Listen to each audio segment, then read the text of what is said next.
Arestado ng pulisya ng Valenzuela City ang isang lalaking suspect sa kasong statutory rape sa isinagawang manhunt operation ng mga operatiba ng Warrant and Subpoena Section sa pamumuno ni Police Captain Robin D. Santos, dakong alas 11:30 ng gabi, ika-5 ng Nobyembre taong kasalukuyan. Kinilala ni Police Colonel Salvador S. Destura Jr., hepe ng Valenzuela City Police Station, ang arestadong suspect na si Jerome Escobar E. Melancolico, 32 taong gulang, isang guro at residente ng Morningville, Barangay Canumay West, Valenzuela City, na binasahan ng warrant of arrest na nilagdaan ni Honorable Evangeline S. Mendoza Francisco, Branch 270 ng Regional Trial Court, Valenzuela City. Ayon sa nanay ng biktima na tumangging ihayag ang kanyang pangalan, habang natutulog ang kanyang anak ay napansin niyang may nagpadala dito ng mensahe sa pamamagitan ng messenger app sa kanyang cellphone. Dito na niya nakita ang pagpapalitan ng usapan ng kanyang anak na isang menor de edad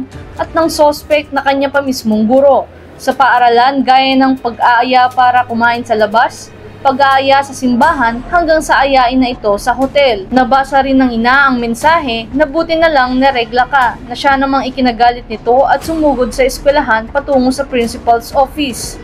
Dito na pinaamin ang kanyang anak, ngunit ayaw nito sabihin ang totoo hanggang sa pinatawag na ang guro na sangkot dito. Noong una ay nag-aalangan pa ang suspect, ngunit bandang huli ay inamin niya rin ito.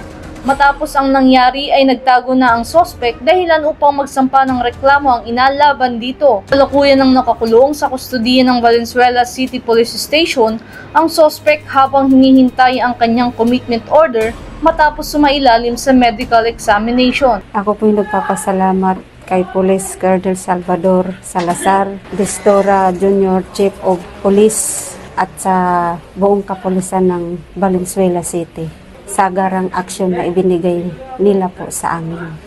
Salamat po. Thank you. Maraming salamat po sa inyong lahat.